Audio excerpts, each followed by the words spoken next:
감사합니다. 우리의 삶의 주관자 되시고 이끄시는 하나님을 바라봅니다. 하나님, 우리가 새가족반 지금 두 번째 시간으로 들어가는데 건강한 교회 생활, 신앙 생활 어떻게 해야 될 것인지 차근차근 말씀으로 배우는 가운데 우리가 나가야 될 길을 밝히 알고 주 앞에 신앙 생활의 신자로서 어떤 모습을 보일지를 잘 밝히 깨닫는 시간 되게 해 주옵소서. 예수님의 이름으로 기도합니다. 아멘.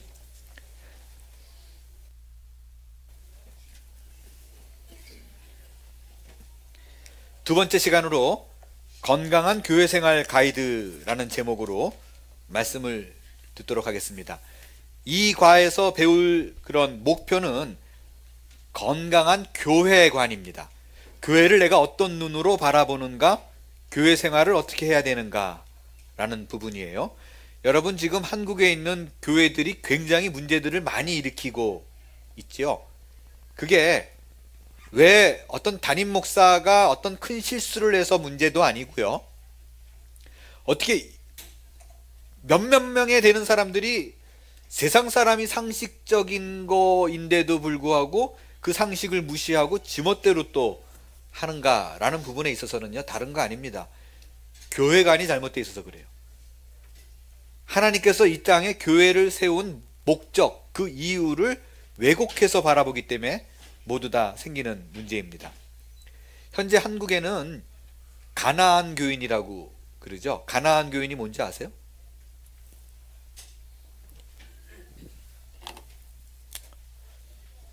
가나안 교인이 있어요. 가나안 교인은 거꾸로 하면 뭐예요? 안 나가. 나는 예수를 믿어. 하나님도 좋아. 근데 교회는 싫어. 그래서 안 나가는 교인이 자그마치 200만 명이 있다 그럽니다. 그래서 예전에 한국 교회가 뭐 800만 명 뭐 그렇게 얘기했던 게 요즘 500만, 600만 얘기하는 게 이 안 나가 교인, 가나안 교인이 드러나서 그래요. 많은 사람들이 또 교회관이 삐뚤어지니까 어떤 거 갖고 자꾸 시비를 거냐면요, 교회를 바라볼 때 본질이 아닌 건데 그것 때문에 잘못됐다라고 생각해요. 그게 뭐냐면 교회의 기업화예요. 교회의 기업화 그럼 벌써 뉘앙스부터 안 좋잖아요. 또 그렇게 돼서는 안 된다라고 생각을 하잖아요. 근데 저는 개인적으로, 여러분이 뭐 안 따라와도 좋은데, 교회가 기업화가 되는 것은 숫자가 늘어나면 어쩔 수 없는 현상이라고 봅니다. 숫자가 늘어나는데도 불구하고 그냥 뭐 은혜로, 믿음으로 뭐 이렇게 나가면, 다시 말씀드려서 행정적인 조직이 들어가지 않으면 교회는 150명을 절대로 넘지 못합니다. 150명까지는 목사가 셰퍼드십으로 이게 가능해요. 목사가 혼자 감당할 수 있는 영향력은 150명입니다. 근데 어느 교회에서 150명까지 올라갔다 무너지고 이렇게 되는 이유는 그 목사가 능력이 없어서 그런 게 아니라 행정 조직이 들어가지 않으면 그 다음 절대 150명 선을 넘지 못합니다. 덤버넘버라고 장세기 목사님한테 아마 많이 배우셨을 거로 생각을 하는데, 유인원들이 핸들할 수 있는 인원이 거의 150명을 넘지 않더라, 한 사람이. 그래서 기업화가, 여러분, 교회가 부흥됐다 그러면 반드시 사실은 숫자적인 부흥이 중요하잖아요. 숫자적인 부흥이 없이 정체되어 있거나 줄면 문제잖아요. 정말 좋은 교회고 가서 은혜를 받으면 숫자는 당연히 조금씩이라도 늘어나게 되어 있어요. 근데 조금씩 늘어나는 숫자가 150명을 넘어가면 반드시 행정해야 됩니다. 그래서 150명에서 500명까지, 500명 정도까지는 그 다음부터는 매니지 해야 돼요. 매니저가 필요해요. 목사가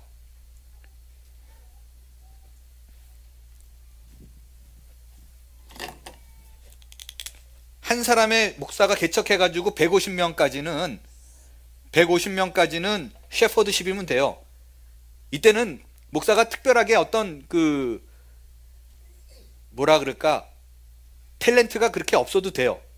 열심과 성실과 인자와 자비와 뭐 이런 거 있으면은 150명까지는 다 된다는 건 아니에요. 제가 해보니까 이론과 실제가 개척을 해보니까 얼마나 다르구나라고 알았는데, 그러니까 150명까지는요 거의 목사님들, 교인이 성장하는 게 우리 목사님 설교 진짜 좋아, 와 끝내줘, 이런 걸로 모이는 경우도 있지만, 거의 대부분은 목사가 정말 목자의 마음을 가지면 사람들이 좋아해요. 그러니까 신방 자주 가고 같이 울어주고, 나는 우리 교회 떠날 수 없어, 이유가 우리 어머니 돌아가셨을 때 우리 목사님 찾아와서 얼마나 울어줬는지 몰라, 뭐 이런 거, 끈끈한 인간관계, 그게 이제 150명 선이에요. 넘버죠. 넘버. 이때는 목사가 셰퍼드십으로 갑니다. 그 다음부터 150부터 500명까지는요 매니저예요. 500명 선까지는. 이때는요 부목사님들을 두고, 죄송한 표현인데 제가 좀 극한 표현으로, 장 목사님이 주로 사용하시는 리얼한 표현으로, 부목사들 조인트 막 까면서 일 똑바로 하라고. 그렇지 않으면 놓쳐요. 왜냐하면 부목사의 개념이 담임 목사가 혼자 핸들을 할 수 없는 거를 내 손발이 돼가지고 띄워줘야 되잖아요. 근데 여기서 이제 그 부목사님들이 일을 안 해주면 150명까지 못 올라갑니다. 그래서 목사가 행정적인 능력이 있어야 돼요. 매니저 역할을 잘 감당해야 됩니다.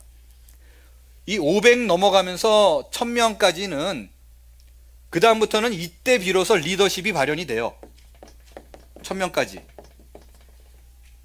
이때는 이제 리더십이에요. 리더십. 이때 비로소 교회 비전이 뭐냐, 과연 우리를 어느 쪽으로 담임 목사가 드라이브를 걸고 있느냐에 매료됩니다.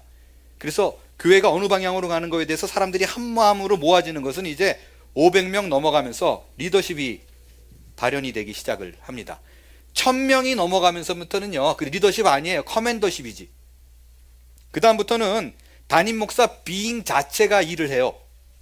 이때는 아이러니하게 1000명 넘으면 담임 목사, 그러니까 교인들이 어떻게 생각하냐면, 우리 목사님 얼마나 바쁠까, 와 진짜 힘들 거야, 건드리지 말아야지. 그런데 사실 이때는 시간이 제일 많아요. 그래서 1000명이 넘어가면 그때서야 비로소 목사들이 책을 쓸 시간이 있어요. 제일 시간 없는 게 여기서부터 여기까지예요. 150명까지. 이때는 뭐 다 해야 돼. 다 간섭해야 되고, 모든 얘기 다 들어오고. 그래서 1000명 넘으면요 그때서야, 그러니까 비잉 자체가 워킹하기 때문에, 요 150명 때는 우리 목사님 요즘 이상해, 왜? 그랬더니 눈을 잘 안 마주쳐 라든가, 악수 잡을 때 옛날에는 꽉 잡더니 이번에는 좀 살짝 잡아, 이상해졌어, 욕이 나오기 시작하는데, 1000명 넘으면요 눈 마주친 걸로 황홀해요. 와 목사님이 설교할 때 나 쳐다봤어, 이걸 하나로 막. 실제 그래요. 제가 개척을 해가지고요 정말 재밌는 일이 있었는데, 우리 교회에 굉장히 그래도 기둥 역할을 잘 감당했던 부부가 하나 있어요. 젊은 부부가. 우리 교회 셀 모임도 빠지지 않고 매주 나와요. 성경 공부한다 빠지지 않아요. 그거 다 이 과목을 다 이수해요. 그리고 주일날 오후에 특별 세미나 한다 빠지지 않고 나와요. 근데 주일 예배만 딱 본인 교회 가서 예배를 드려요. 그러니까 교인들이 컨퓨즈하는 거예요. 이게 우리 교인인지 남의 교인인지. 그러니까 모든 거는 다 우리 교회에서 하고 주일 예배만 거기서 예배를 드려요. 그렇게 몇 달이 지난 다음에 저랑 같이 밥을 먹다가 제가 물어봤어요. 아니 그만하면 이제 우리 교회 올 때쯤 안 됐냐? 그런 얘기를 하더라고요. 그러니까 누가 이렇게 세 가정이 밥을 먹는데 이 가정은 우리 교회를 나오지 않는데, 또 본인은 우리 교회 안 나오면서 이 사람을 또 우리 교회 나오게 하려고 이제 만든 자리예요. 그러니까 이 사람이 물어봤어요. 우리 작은 교회, 개척교회 제가 쪽에 뭐가 좋냐고. 그랬더니 교인들이 되게 따뜻하고 목사님이 설교가 좋고 막 그렇게 얘기를 했어요. 그러니까 이 사람이 이렇게 먹다가, 그러면 자기가 나가지 왜 안 나가? 그렇게 물어봤어요. 저도 그게 이제 궁금했었으니까, 아니 진짜로 왜 우리 교회 안 나오냐고. 본인 거기는 이제 막 몇천 명 교회거든요. 왜 우리 교회 안 나와? 그랬더니 그 자매가 그러더라고요. 목사님의 모습을 보면 굉장히 따뜻함과 인자와 그런 풍성한 사랑이 많다라는 것이 메시지와 눈빛을 통해서 느낄 수가 있대요. 그래서 밥을 제가 먹다가, 그 목사님은 당신 이름도 몰라. 정말로 내가 시간 들여서 신방하고 무슨 어려운 일 생기면 밥 먹여주고 그런 건 난데. 무슨 말이냐면 1000명이 넘으면 150명 교회 미만 교회 50명 정도 되는 개척교회 목사는 밥을 사주고 신방하고 그러는데 느낌이 없는데 그냥 눈빛 하나 따뜻하게 보내도 다 뒤집어져요. 이게 커맨더십 때문에 그래요. 그래서 그 예전에 우리 LGMC 시절에 우리 교회가 이제 600명, 700명 넘어갈 때부터 뭐를 했었냐면 셀교회 컨퍼런스를 했어요. 그게 저는 굉장히 장 목사님께서 훌륭하게 내린 결정 중에 하나라고 생각되는 게, 여러분 뭐 사랑의 교회 이런 데서 막 1000명 교회 넘는데, 그러니까 저기 막 10,000명 교회, 8,000명 교회 막 이런 데서, 아니 개척교회 목사가 거기 가가지고 왜 그 강의를 듣고 있냐고요. 거기는 다 이 행정, 이 매니저와 리더십 이런 걸 다 가르친다고요. 근데 150명 미만 교회는 그런 거 가르치면 안 돼요. 어떻게 버무리고 물고 사는지, 같이 함께 웃고 지내는지 이런 거를 배워야죠. 그러니까 10,000명 교회 목사를 100명도 안 되는 교회 목사가 배워가지고 그걸 적용하려고 그러면 안 된다고요. 근데 우리 교회는 당시 600명 쫙 넘어가면서 요 과정을 다 설명했었어요, 그때.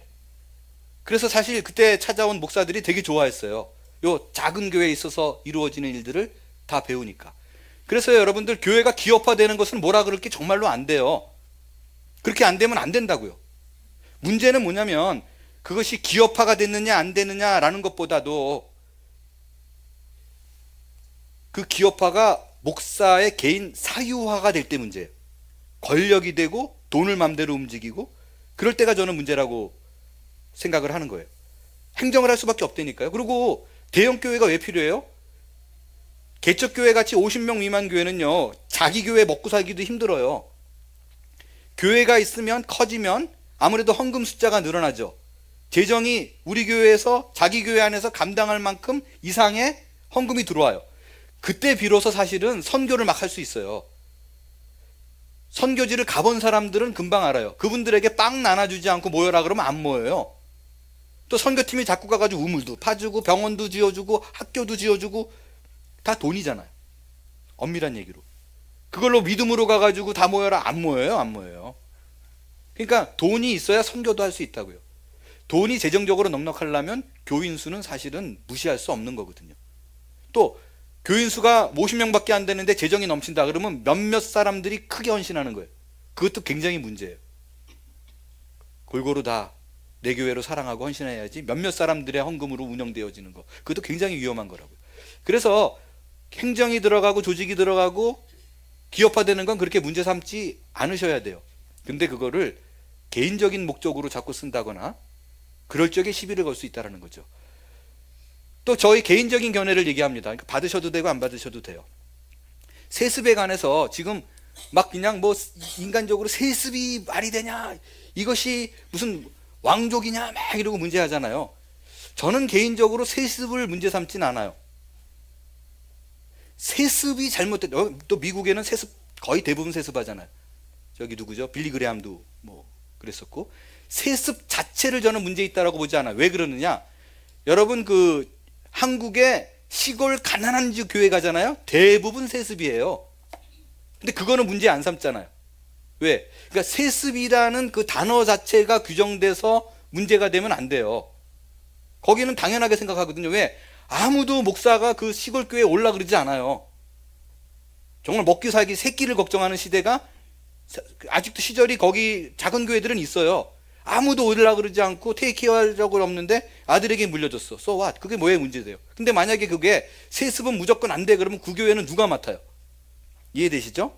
그러니까 세습이라는 단어 자체로 규정돼 가지고 뭐라 그러는 것이 아니라 세습을 통해서 이루고자 하는 목적이 뻔할 때 그것이 권력을 물려주는 거고 사유화하려고 그러는 거고, 이런 거가 문제가 될 때는 이제 크게 문제가 된다라는 거죠. 여러분 뭐 받으셔도 되고 안 받으셔도 되고 그래요. 근데 저는 개인적으로 제가 큰 교회도 있어봤고 개척교회 조그만 교회도 어렵게 가족끼리 해가지고 해보니까 제가 여태까지 그냥 단어 자체로 내 스스로 규정돼 가지고 한 문제에 어려움이 있을 수 있다라는 생각이 드는 거죠.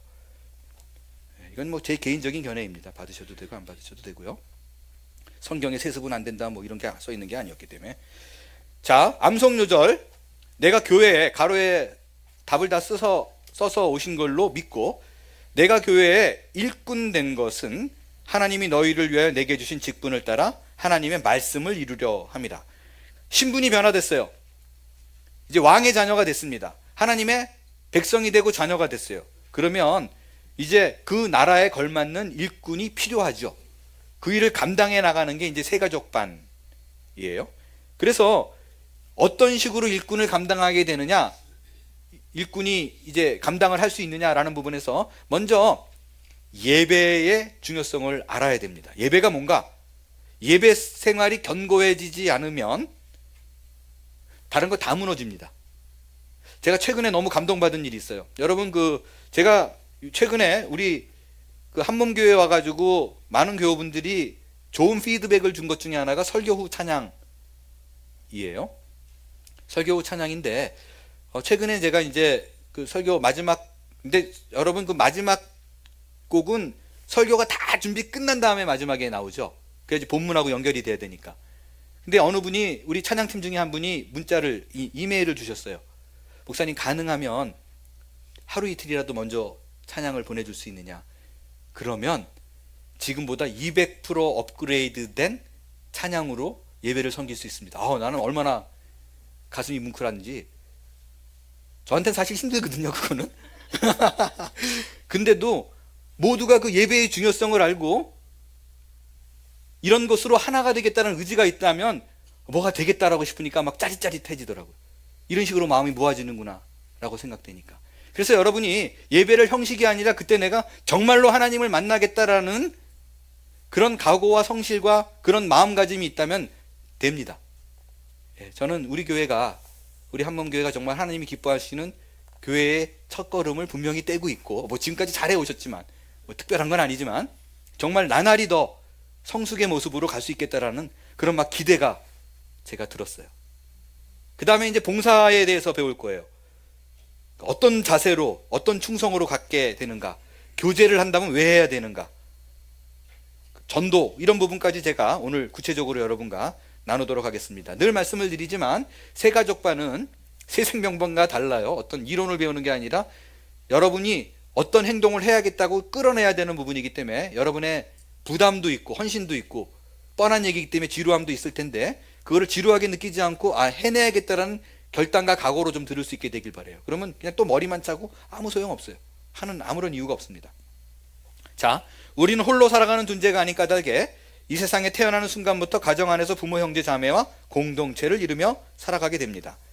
이 전체 내용이 뭐냐면요, 어린 시절에 상처를 입게 되면 dysfunctional home, 역기능적인 가정, 그 상처 때문에 뭐를 맨날 못한다는 거예요. 두려워서. 그래서 교회 공동체도요, 과거의 경험이 여러분이 어떠했던지 간에 그 많은 상처가 싹 씻기고 다시 한번 새 옷을 입고 새 포도주로, 새 부대로 시작할 수 있는 기회를 한번 만들어 보자라는 것입니다. 그래서 우리는 교회 생활에 대한 부정적 인식을 평생, 거기 괄호 있죠, 부정적 인식을 평생 동반할 수 있습니다. 그래서 정상적인 것을 수행하는 건강한 일꾼이 되어야만 합니다라는 것입니다. 여러분, 여기 유쾌한 경험, 상처 입은 경험 나눠보세요 써 있는데요. 이거는 천천히 그냥 집에 가서 써 오시고요. 이미 써 오셨겠지만, 이런 것이 왜 있냐, 이 유쾌한 경험보다 여러분 자녀 교육 세미나에 제가 그 얘기를 합니다. 애들한테 야, 이 어떤 놈아, 너는 애가 왜 이렇게 형편없어? 라는 말 한마디를 하잖아요. 그러면 그 아이에게 들어간 부정적인 말 한마디를 리커버리 하는데 긍정적인 단어 40개가 필요합니다. 그만큼 부정적인 경험과 부정적인 말들이 자리 잡고 그 뽑히는데 엄청난 많은 에너지가 들어간다는 거예요. 그래서 여러분이 건강한 교회관을 갖고 버티지 않으면 작은 일에 엄청 흔들려요. 그죠? 그래서 그 부정적인 경험을 자연스럽게 넘어가서 심지어 그것이 최종적으로는 유쾌한 경험으로 느껴질 수 있을 만큼 내가 훈련이 되어지지 않으면 교회 생활 하기 굉장히 어렵습니다. 특별히 교회는 죄인들이 모인 집단이라는 걸 잊지 말아야 돼요. 그래서 예수 믿지 않는 사람들이 이런 공격을 하죠. 야, 너희 교회 다니는 애들이 왜 그래? 하여간 세상적인 사람들보다 못해. 이런 얘기 많이 듣죠. 그럴 때 원매 기죽어 이렇게 있으면 안 돼요. 사실 그게 정답이거든요. 똑같잖아요. 더하면 더했지. 이런 부분들이 있잖아요. 그럴 때 야, 너희들은 세상적인 사람들보다 못해. 그런 집단이라 싫어. 그러면 이렇게 대꾸하면 돼요. 그래, 맞아. 그래서 나는 예수가 필요해. 죄인이고 안 되기 때문에 그래서 우리는 예수가 필요한 거야. 세상적으로 도덕적으로 오르면 너네들은 예수가 필요 없겠지만 나는 그렇지 못해서 필요해. 그게 정답이에요. 우리 안에서 사람에 대한 기대, 또 그 사람 때문에 이런 게 있으면 교회 생활에 반드시 상처를 입습니다. 사람에 대한 기대를 저버리고 일단 하나님께 초점 맞추는 것이 너무너무 중요해요. 너무너무 중요해요. 개척을 했을 때 숫자가 40명, 50명 이렇게 넘어가면서 저밖에 없잖아요, 목사가. 그러니까 거의 대부분이 저랑 이제 퍼스널하게 친해지거나 아니면 저희 가족에 대해서 감동을 받아서 온 사람들이 채워지기 시작을 했었어요. 어떤 일이 있었냐? 우리 큰아이 앤디가 11살 때 교회를 개척을 했어요. 우리 벤자민 둘째가 5살이고 4명이서 이제 개척을 했어요. 그리고 몇 달이 지나가면서 이제 한 사람, 두 사람 늘어나고 그러니까 우리 앤디가 6살 때, 그러니까 6학년 때 집에서 예배를 보다가 이제 숫자가 30명이 넘어가면서 건물을 얻어서 예배실 얻어서 옮기게 되고 50명분의 밥을 하면 그 밥을 집에서 밥을 해가지고 옮겼거든요. 집에서 밥을 해가지고 옮기는 중에 이제 앤디가 그거를 다 도왔어요. 그리고 딱 예배실에 도착하면은 50개 의자를 6학년짜리 애가 놓고 그리고 PPT를 하고 사운드보드를 하고 그리고 이제 오자마자 이제 사인판 얼바인 지구촌 교회라고 써 있는 그 사인판 4-5개를 들고 몇백 미터를 다니면서 그거를 이제 꼽았었어요. 그때는 그게 또 큰 애라서 그런지 당연하게 생각을 했었어요. 그 정도면 그 나이 때면 뭐 그렇게 해야지 이렇게 생각을 했었어요. 그리고 오후에 이제 뭐 가정교육 세미나라든가 자녀교육 세미나라든가 아니면 부부 세미나 뭐 이런 거라면 앤디가 그때 우리 주일학교 애들이 한 10명, 12명 됐었어요. 어린애들이. 근데 그 6학년짜리 애가 이제 차일드 케어를 했죠. 이제 2시간, 3시간을 그렇게 한단 말이에요. 그때 있었던 일이에요. 그때 아마 헌화례를 앞두고 자녀교육 세미나를 3주 연속으로 2시간씩 했었어요. 근데 마지막 3주째 이제 앤디랑 우리 아내랑 12명에 되는 애들, 10명, 12명 되는 애들을 7, 8살 되는 애들을 이제 차일드 케어를 큰 방에서 하고 있었어요. 근데 끝나기 이제 5분 전에 학부형이 이제 화장실을 갔다가 가는 게 이제 이렇게 있다가 나갔죠. 끝나기 딱 5분 있으면 끝나는데 이분이 허겁지겁 들어왔는데 얼굴이 하얘져가지고 들어왔어요. 그랬더니 목사님, 앤디가 다쳤어요. 그러더라고요. 근데 뭐 다칠 수 있잖아요. 그죠? 뭐 거기서 다쳐봤자 뭐 얼마나 다치겠어요. 이제 그래요? 그래서 그냥 기도하고 마칩시다. 그러고 마치고 이렇게 나가봤더니 앤디가 화장실에서 이렇게 귀를 거울로 보고 있는데 여기서 피가 이렇게 범벅이 이렇게 돼 있는 거예요. 여기서도 나중에 보니까 여기서 이렇게 찢어져가지고 이렇게 많이 꼬맸는데 너 왜 그래? 그러고 이제 알아봤더니 상황이 어떻게 됐냐면 그 10명 정도 되는 애들 중에 여자애가 딱 한 명 있었어요. 8살짜리 애가. 근데 11살짜리 애가 이렇게 보다가 한 2시간 넘어가니까 남자애들끼리 뭉쳐서 여자애랑 안 놀아주는 거예요. 그러니까 그 8살짜리 여자애가 큰 소리로 이 교회 재미없어! 나 다시는 이 교회 안 나와! 그렇게 소리를 지른 거예요. 근데 그 11살짜리 애가 보다가 책임감을 느낀 거죠. 자기 때문에 교회를 안 나오는 일이 벌어지면 안 되잖아요. 그러니까 얘한테 8살짜리 애한테 그 11살짜리가 업혀. 그리고 얘를 등에 업고 재밌게 해주느라고 밖으로 뛰어나갔어요. 근데 뛰어나가는데 그 여자애가 보이시한 애라 구에서 막 뛰었어요. 그러니까 얘가 견디지 못하고 이렇게 뛰니까 넘어지면서 얘가 다칠까봐 얘를 손으로 꽉 쥐고 얼굴로 넘어졌어요. 이렇게. 그래서 여기가 이렇게 꽉 찢어진 거였죠. 피를 철철철철 흘리고 있는 거였어요. 근데 엄마가 이렇게 튀어나와서 보더니 앤디가 피를 흘리고 있는데 거기다 대고 너 카일라 어디 갔어? 그렇게 물어본 거예요. 엎혀 있는 애 어디 갔냐고. 그러니까 얘는 이제 피가 나니까 무서워서 도망갔죠. 너 카일라 어디 갔어? 그러니까 얘가 이제 울면서 저쪽으로 그냥 이렇게 손가락질 한 거예요. 그러니까 골목길을 돌아가가지고 보니까 걔는 뭐 기둥에 숨어 있는데 아무렇지도 않죠. 근데 얘는 이제 굉장히 마음에 이제 길티 필링을 느끼는 거죠. 예? 그래가지고 얘가 이제 어쩔 줄 몰라 하는 거예요. 근데 제가 딱 나가서 피를 흘리고 이렇게 돼 당황해 하면서 얘가 아빠 미안해. 근데 어떡하지? 그러더라고요. 제가 뭐라 그러냐면 괜찮아. 교회 안 하면 돼. 교회 안 하면 되니까 너는 그런 거 신경 쓰지 마. 그리고 데리고 이제 병원에 데려갔어요. 그날 저녁에 뭐 우리 앤디 엄마는 거의 통곡하다시피 울었죠. 제일 다친 애는 우리 애였는데 걔를 돌보지 않고 다른 애를 돌아봤다고 많이 울었어요. 그래서 저는요, 이제 교회가 끝났다고 생각했어요. 누가 오겠어요? 피 절절 흘리는 애들만 다치는 교회에 누가 오겠어요? 지금 교회는 끝났다라고 생각했는데, 야, 또 하나님이 일을 하시는데, 애와 엄마가 또 자기 애를 안 차고 아빠를 작은 애를 돌봤잖아요. 그러니까 이게 진짜인데 뭐라 그랬냐면 하나님이 예수님 닮은 모델을 가정을 우리 교회에 보내주셨다고. 목사 전 가족이 이렇게 하나님 앞에 헌신한 가정이 어딨냐 그래가지고 똘똘똘똘 뭉쳤어요. 우리 교회를 우리가 지키자. 그래가지고 목사님 보면은 예수님 보는 것 같아요. 실제 그렇게 얘기했대. 안 믿어지는 얼굴인데 전혀 공감이 하지 않는 뭔 소리 하는 거야. 이게 진짜로 그랬다니까요. 그래가지고 뭐 평생 갈 것처럼 했었어요. 그러더니 결국에는 나중에 뭐 시간이 지나니까 주일학교 때문에 뭐 약해서 이러고 다 떠났어요 또. 그래서 이제는 뭐 무슨 소리 해도 잘 안 믿어요. 무슨 좋은 소리를 해도. 그래서 목사가 정말 그분들은 진심이었겠죠. 그렇게 보였겠죠. 그죠? 근데 뭐 약점 없는 사람이 어디 있어요.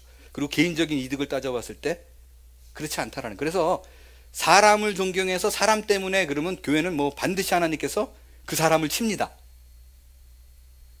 대상을 치든지 본인을 치든지. 그래서 아니라는 것을 말게 만들어요. 그래서 어느 누구도 사람을 자랑하거나 사람 때문에 오거나 사람을 목적으로 두거나 사람을 기대해서는 교회가 안 됩니다. 절대로 안 돼요.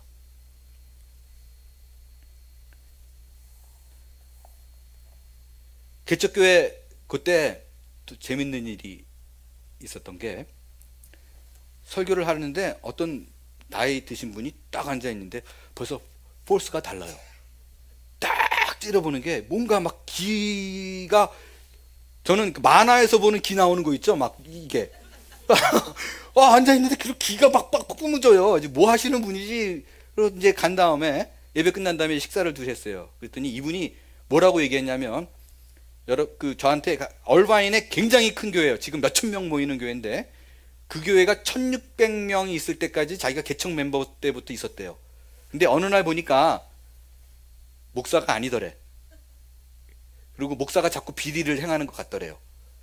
그래서 그 금요일 날 성찬하는데 달려 나와가지고 목사님 마이크를 뺏고 이 사람은 성찬할 자격이 없습니다. 막 이렇게 자기가 얘기를 하고 비리를 폭로하고, 그때 금요일 날 안 나온 사람들 때문에 이거를 알아야 되겠다 싶어가지고 지금처럼 이메일이 있을 때가 아니니까 그 천몇백 장 우표를 사서 편지를 써서 쫙 뿌렸대요.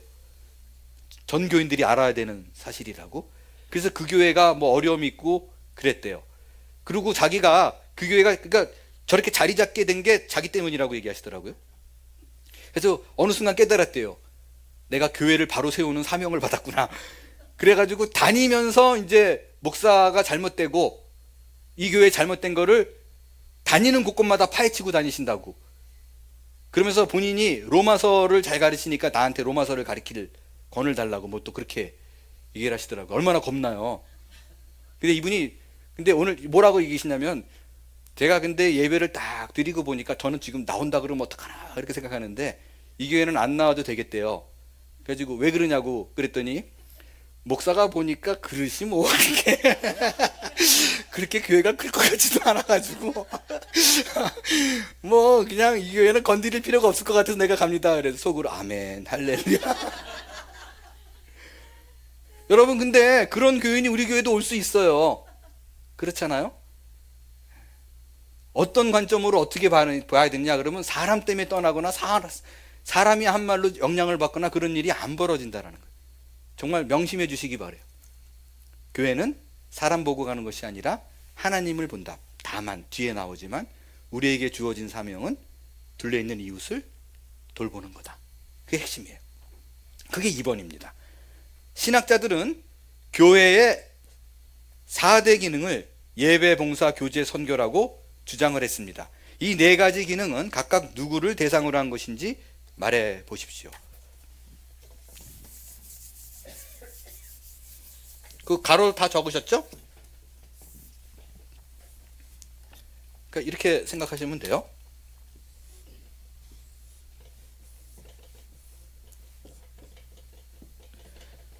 교회의 기능이 4가지로 뻗어나가야 되지만 위는 하나님이에요. 예배입니다. 아래로는 봉사. 이것은 타인, 이웃. 옆으로는 선교. 전도죠. 불신자들을 향한 거고요. 이쪽은 교제, 성도입니다. 이렇게 4가지를 교회의 기능으로 생각하면 돼요. 예배와 봉사와 선교와 교제. 그 대상이 그 불신자로 한다는 것이 전도와 선교는 같은데, 전도는 우리 내 주위로 생각하면 되고, 선교는 그 타민족, 그죠? 타문화권, 그렇게 생각하면 좋을 것 같아요. 그리고 1번 하나님, 2번 세상, 이웃 타인, 3번 다른 성도, 4번 불신자, 이렇게 생각하시면 됩니다. 자, 3번 신령과 진정을 담아 올리는 예배를 위해 다음의 질문에 답해 보십시오. 1번 예배란 자신을 계시하시는 하나님에 대한 피조물인 인간의 응답이다. 예배란 자신을 계시하시는 하나님에 대한 피조물의 응답이다. 요 순서가 바뀌면 안 되는 게요, 내가 무엇을 해서 하나님이 계시하는 것이 아니에요. 하나님이 계시했기 때문에 인간이 볼 수 있는 것입니다. 다시 불러달라고요. 예배란, 이게 정의예요. 예배의 정의. 자신을 계시하시는, uncover 뜻이에요. 자신을 계시하시는 하나님에 대한 피조물인 인간의 응답, 반응이에요.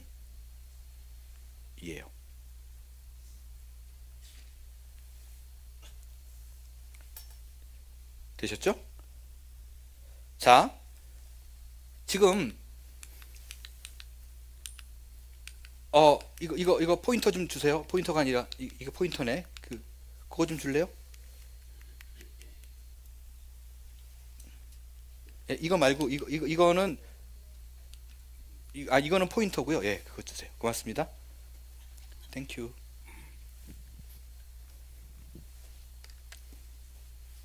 자, 현재의 예배 구도예요. 현재의 예배 구도 잘 보세요. 지금 현재의 예배 구도는 목사가 배우예요. 그죠?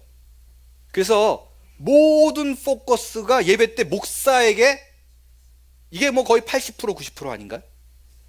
그래서 예배는 목사가 너무 중요해. 그렇기 때문에 넥타이가 조금만 삐뚤어져도 그거 신경 쓰여가지고 예배를 못 드려요. 제가 오늘 안 해보고 이 반짝이 좀 하지 말라고 설교 안 듣고 이것만 보면 어떡하냐고. 왜냐하면 이거 한 번 제가 시비 되게 걸린 적이 있었거든요. 한국에서 목사가 반짝이 맸다고. 그 트라우마 때문에 반짝이 매면 안 될 것 같은데 그러니까 목사가 배우기 때문에 뭐 하나 걸리적거려도 이게 신경 쓰이는 거예요. 안 돼. 현대 예배가 그래요. 평신도가 관객이잖아요. 여러분들이 이제 다 보는 거죠. 성가대가 왜 저래? 다 판단하잖아요. 이렇게. 그래서 여러분들을 최대한 재밌게 만들어줘야 돼. 예배가 지루하지 않게. 하나님이 코치예요. 이게 지금 현대교회의 예배의 모습이에요. 바뀌어야 돼요. 어떻게 바뀌어야 되는가? 이상적인 예배구도. 목사는 코치예요. 목사는 여러분들이 예배를 다 참여할 수 있도록 격려하고 독려하고 하나가 되게 만드는, 각자가 해야 될 일이 무언가를 교회 안에서 행하게 하는.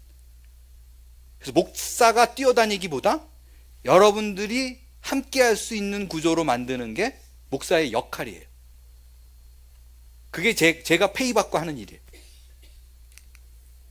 평신도가 배우여야 돼요. 이해되시죠? 여러분들이 예배와 교회의 모든 사역에 뛰어들어서 한 사람도 빠짐없이 모든 부분에서 뛰고 있다면, 그것이 요 안에 드려지는 예배일 뿐만 아니라 주방에서 봉사하는 것도 삶의 예배라고 느꼈을 때 정의할 수 있잖아요. 근데 모든 100%의 교우들이 다 뛰어다닐 수 있도록 만들어주는 거, 그게 목사의 일이에요. 관객이 하나님이어야 돼요. 여러분들이 만족하고 평가하는 것이 아니라 하나님이 잘했다, 맞아, 그거야, 야 오늘 즐겁네, 이렇게 만들어야 돼요.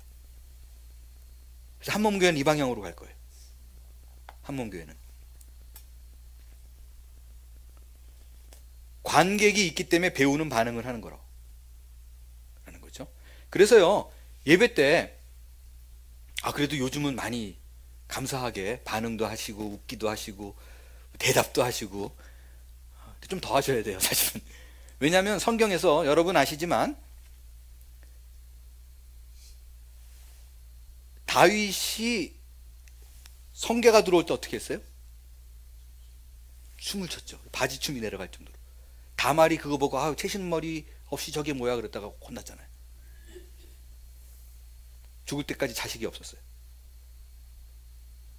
그러면 예배 때 어떻게 반응해야 되는가?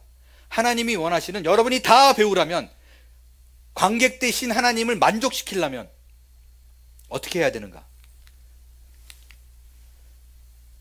찬양해야 됩니다. 찬양할 적에 감상하고 있으면 안 돼요. 이 코드 틀렸네. 저 드럼이 비트를 놓쳤네. 저 박자를 저기 딱 맞춰 못 들어가나? 이런 거 여러분이 판단하고 있으면 안 돼요. 말해야 돼요. 불러야 돼요. 함께 해야 돼요. 147편 1절 읽을게요. 시작. 할렐루야, 우리 하나님을 찬양하는 일이 선하며 찬송하는 일이 아름답고 마땅하도다. 다 해야 돼요. 반응해야 돼요. 두 번째가 아멘으로 화답해야 돼요. 여러분, 아멘이 무슨 뜻이에요? 예, 그렇게 되길 원합니다. 진실로 그렇습니다. 해주고, 제가 설교할 적에 아멘 이렇게 얘기하면 정말 그 일이 내게 이루어졌으면 좋겠어요 라는 고백을 담는 거라고 생각하면 돼요. 그렇게 안 하는 사람은 안 이루어진다, 또 이렇게 생각하지 말고요. 네? 그러니까 적극적으로 예배에 참여한다는 의미가 있어요. 저는 좀 몇 번 말할까 말까 하다가 목사가 오자마자 잔소리하는 것 같아서 말을 안 했는데 지금 할게요. 뭐냐면, 여기 그 1부 예배, 또 3부 예배, 2부 말고 3부 예배 드리는 분들이 중창이 끝나고 성가대가 찬양이 끝나면 제발 아멘 좀 크게 하세요. 그리고 박수를 치려면 치고 말라면 말고, 아멘 이러지 말자고요. 같이 다 배우예요. 우리는 아멘 그러고 그 상황에 내가 이 앞에 직접 못 서더라도 같이 동참할 수는 있잖아요. 아멘으로 화답하는 거예요. 아멘으로. 읽겠어요. 시작.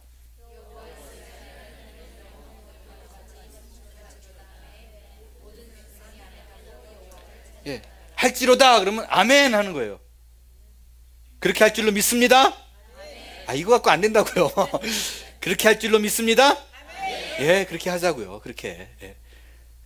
이게 사실은 우리 한국 정서엔 잘 맞지 않고, 그렇죠? 그렇지만 그렇게 하자고요. 하고 싶은 대로 하면 예배도 안 나와도 되잖아요. 그죠? 예. 집에서 그냥 온라인 보면 되죠. 건물 안에만 참여하는 것이 아니라 능동적인 참여를 좀 기대합니다. 아멘 하시라고요. 아멘. 아직 훈련이 안 돼서. 그 다음엔 큰 소리예요. 읽겠어요. 시작.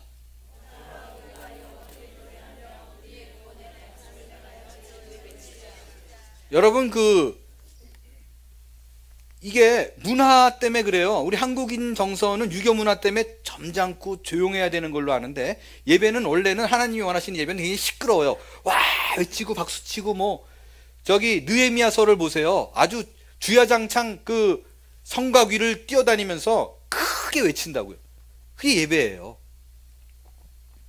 박수도 치고 소리도 지르고 팔도 올리고, 그게 성경이 원하는 그런 부분입니다. 다음이 감사예요. 시작.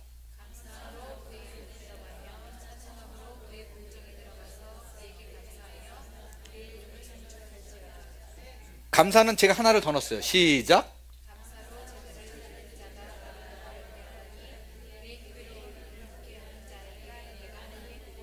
예, 감사가 정말 하나님께서 원하시는 찬양의 핵심이라고 저는 봐요.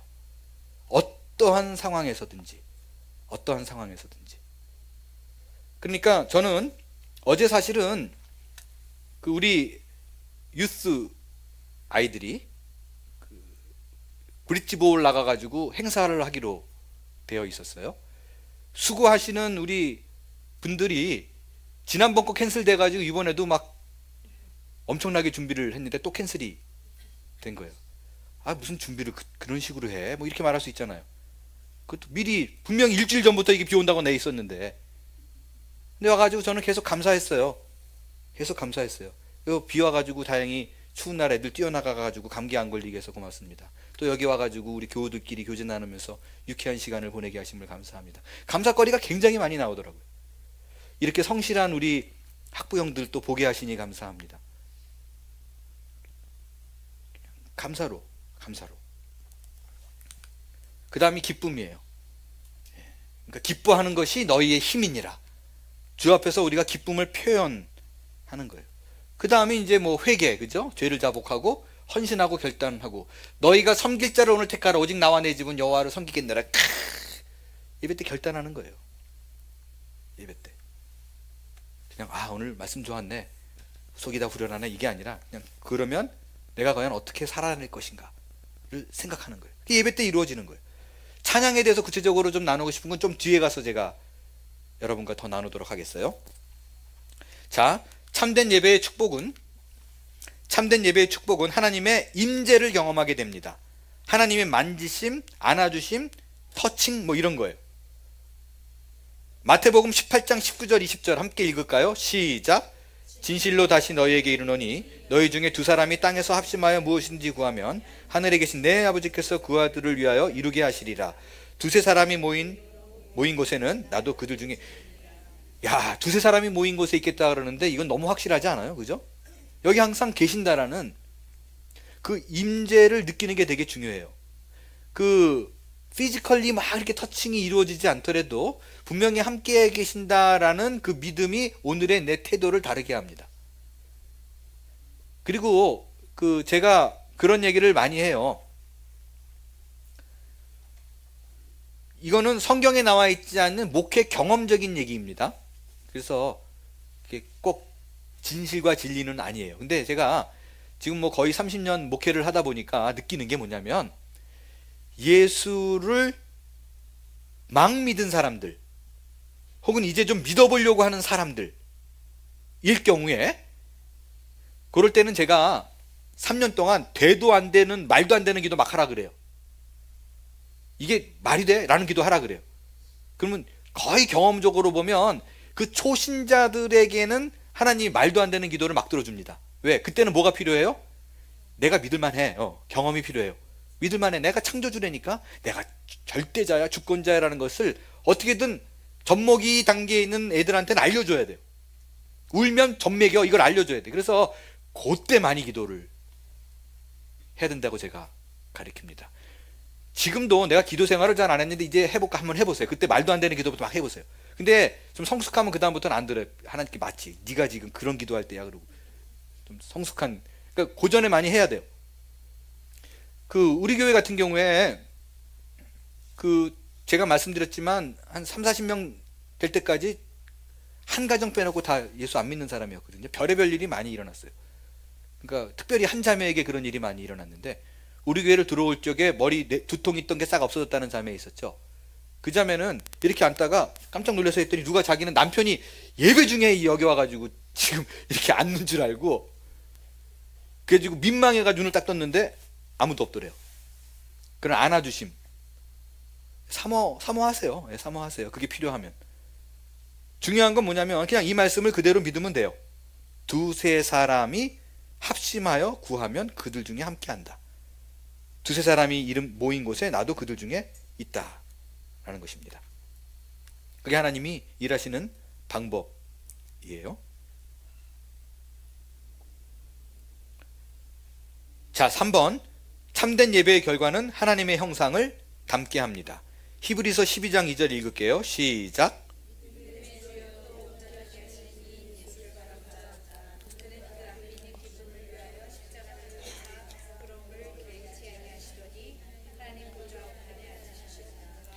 여기서요 예수를 바라보자라는 그 바라보자가요 고정의 의미예요. fix 한다라는 거예요. 그래서 영어 성경에는 let us fix our eyes라고 돼 있어요. on Jesus. 고정하는 거예요. 예배는 하나님을 바라보는 것입니다. 자꾸 바라보면 어떻게 돼요? 닮아가요. 여러분 부부가 굉장히 많이 닮았잖아요. 그렇지 않나요? 그 닮은 게 과학적으로 이유가 있어요. 그게 왜냐면 삶의 희노애락이 있잖아요. 근데 기쁜 일도 씩 이렇게 웃게 되는 일이 있고 박장대소 하면서 막 뒤집어지는 일이 있고 그죠? 화도 하지마 이런 일이 있고 하지마 이렇게 하는 일이 있잖아요. 저만 그러나요? 표정들이 그런 일이 있잖아요. 근데 그 희노애락을 부부가 감정의 강도를 같이 오랫동안 겪잖아요. 그러면 이 얼굴 근육을 관장하는 근육이 이렇게 웃고 이렇게 웃는 게 똑같이 하다 보면 이 얼굴 근육이 닮아간다는 거예요. 여러분 잘 아시지만 미국 땅에서 태어난 내 자녀와 한국에서 막 온 애들 얼굴이 확 다르죠. 금방 구분할 수 있잖아요. 다 공감하시네. 그게 왜 그러냐면요 언어 때문에 그래요. 구강구조. 그러니까 언어를 어떻게 쓰느냐에 따라서 이 얼굴 근육이 달라지는 거예요. 그래서 오래된 애들과 영어를 쓰는 애들과 한국의 얼굴이 달라요. 그것처럼 자꾸 바라보는 가운데 그 희노애락을 같이 감정을 공유하면 닮아갑니다. 우리 예전에 그 큰바위 얼굴 그런 책 있었죠. 그게 뭐예요? 어네스트. 그게 걔 이름이 어네스트였잖아요. 바위 얼굴을 쳐다보면서 나도 저런 사람을 좀 만나고 싶은데 계속 바라봤더니 그 얼굴이 되더라. 그런 원리랑 같은 것입니다. 그래서 예배는 바라보는 거예요. 네 번째, 참된 예배의 정신은 하나님께 뭐에 있다? 드림에 있다. 예배는요 예배 보러 가자 사실 잘못된 말이죠. 예배를 보러 간다는 말 자체가 관객이라는 의미예요. 예배는 드리는 데 있습니다. 예배는 그래서 미국 예배가 서비스라고 표현하잖아요. 그 서비스라고 표현되는 게 얼마나 성경적인지 몰라요. 섬기는 거예요. 내가 와치하는 게 아니라 가가지고 서브하는 거예요.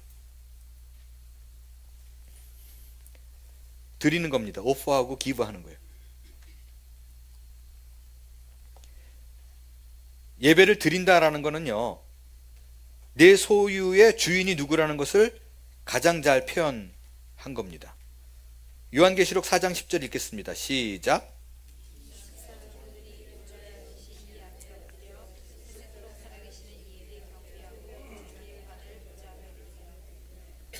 예, 드릴 때 인간을 의식하지 마세요. 인간을 의식하지 말고 누군가 바라봐 주지 않을까, 칭찬해 주지 않을까, 그런 기대하지 말자고요. 특별히 그 리더들에게 있어서 그런 칭찬을 받으려는 마음이 혹시 있다면 조심하셔야 돼요. 괜히 누구에게 칭찬하고 누구에게 안 하더라, 누구에게 전화하고 누구에게 안 하더라, 이런 걸로 상처받으면 끝없다니까요.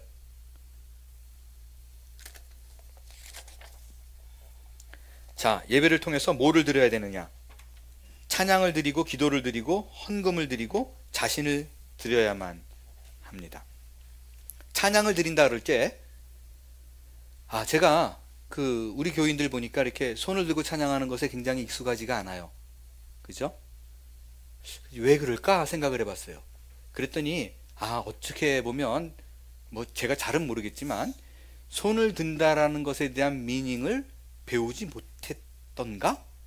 어떤 쇼맨십으로 생각하나? 라는 느낌이 들었어요. 그래서 제가 이거를 좀 알려드리고 가르쳐드리는 게 좋을 것 같다라고 생각이 됩니다. 여러분, 찬양할 때 손을 든다는 건 무슨 의미가 있을까요? 경배. 손을 든다라는 의미는요, 자 보세요. 아멜렉과 전쟁을 앞두고 모세가 산 위에 서서 손을 드니까 이기고 손을 내리니까 졌어요. 그래서 어떻게 해요? 아론과 훌이 옆에 훌이 붙어가지고 손을 계속 들게 만들죠. 그죠? 손을 든다는 게 무슨 의미이기 때문에 그런 일이 벌어질까요? 예?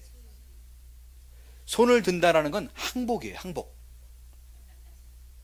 하나님, 나는 이거 내가 힘으로 도저히 못해요. 이건 당신이 해주셔야만 돼요. 라고 전적인 하나님께 대한 항복이에요. 항복. 엎드림입니다. 이게. 그럴 때 하나님이 일을 하시는 거예요. 한 손, 그러니까 나머지는 여러 가지가 있지만 자기가 미닝을 또 부여하면 돼요. 하나님, 나 여기 있습니다라고 한 손을 드는 경우도 있고요. 저는 가끔 가다가 예전에 LGMC에서 그랬었는데, 제가 앞에서 그 사회를 보기 전에 이제 찬양할 적에 이렇게 손을 들었어요. 이거는 하나님, 당신은 유일하신 주님이십니다라는 의미로 이렇게 하나로 들었더니 뒤에서 그랬대요. 이수영 목사님 또 삿대질하기 시작했다. 그걸 나중에 누가 전해주더라고요. 그러니까 미닝을 부여하면 됩니다. 엎드린다는 건 무슨 뜻이 있을까요? 그게 이제 경배의 의미인데, 엎드린다는 건 무슨 의미냐면요, 내가 하나님을 높이고 싶어요. 하나님이 정말 높은 분이라고 말하고 싶어요. 근데 이미 그는 절대적으로 높은 분이잖아요. 그러니까 더 높일 수가 없어. 그럴 적에 하나님을 더 높이려면 어떻게 해야 돼요? 내가 낮아지면 돼요. 그게 엎드림이에요. 그게 엎드림이에요. 일어섰어요. 무슨 의미일까요? 존경. 미국 사람들이 아무리 싸가지 없다 그래도 프레지던트가 들어오면 벌떡 일어서는 거 알죠? 리스펙트의 의미가 있어요. 손을 피는 거는 주님, 내려놓습니다. 내가 내 것을 드립니다. 그 외에 여러분들이 좀 의미를 부여해서 능동적으로 예배하세요. 능동적으로. 진정한 예배는 나 자신의 포커스에 있고 하나님께 드림에 있어요. 그래서요, 내가 예배를 잘 드리고 있는가, 은혜를 받으려고 오는가, 내가 찬양을 드리러 오는가. 진정한 예배는 엄밀히 말해서는 은혜를 받는 건 하나님께서 주시는 내 선물이에요. 목적은 이 자리에 와서 주께 드리는 게 목적이에요.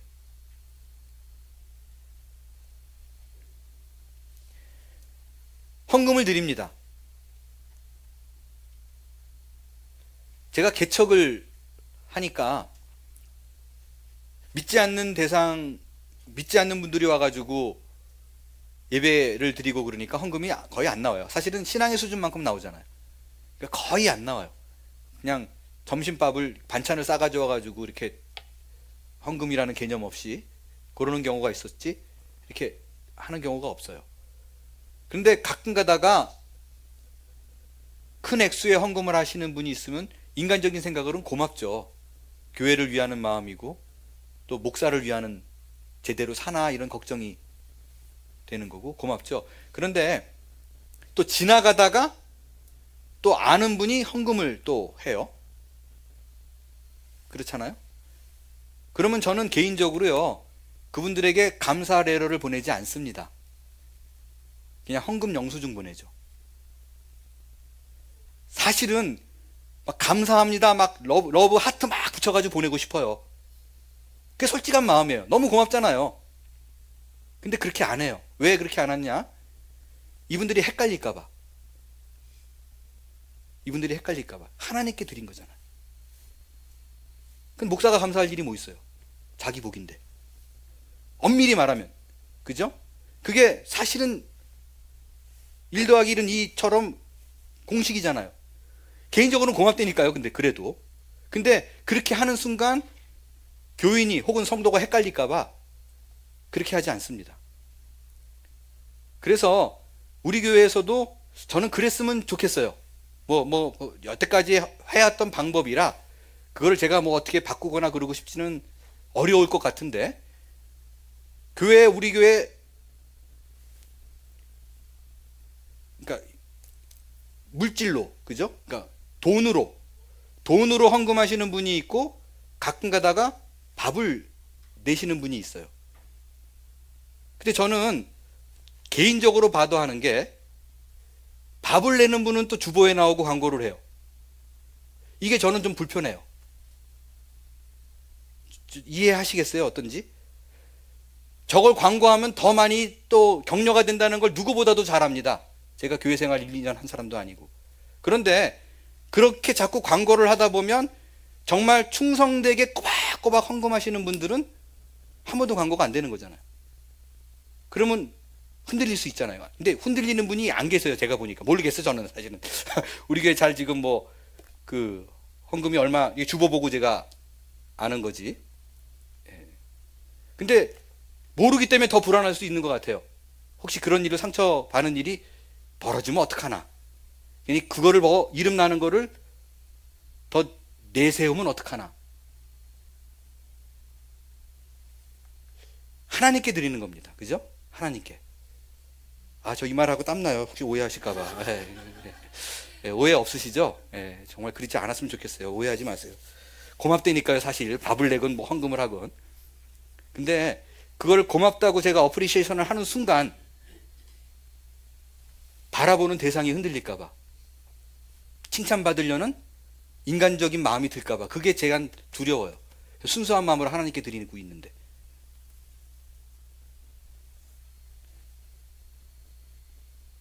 자, 5번. 참된 예배 수행을 위해 나에게 꼭 필요한 것들을 체크하십시오. 예배 시간 엄수해 주세요. 설교가 예배 아니에요. 찬양부터가 시작이고, 하나님은 이 백성은 내가 나를 위하여 지었나니 나의 찬송을 받으려 함이라. 찬양이 중요해요. 예배 시작할 때 꼭 들어와서 다 앉아 있어야 됩니다. 여러분이 예배 시작 전에 앉아 있어야 내가 내 자녀들에게 예배 늦지 마라고 말할 수 있어요.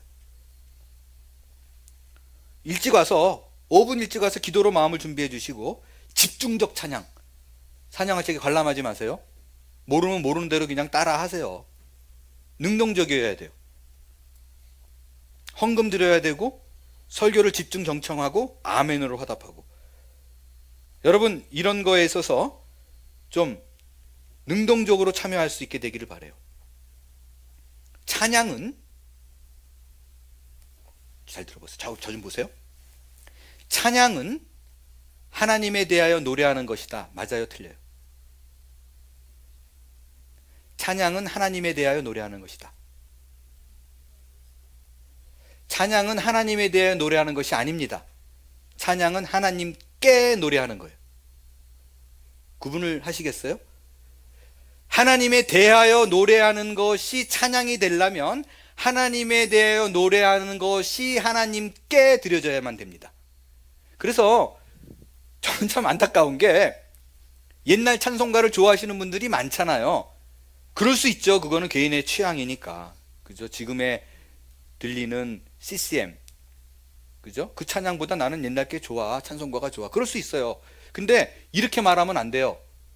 옛날 찬송가가 진짜 찬양이야. 그거 모르는 얘기예요. 옛날 찬송가에 보면 이게 어머님에 대한 찬양인지, 나의 어머님이 뭐 하신 거 어떻고, 그렇게 나온 것도 있고, 삼천리 금수강산 우리나라 만세 뭐 그런 비슷한 것도 있고.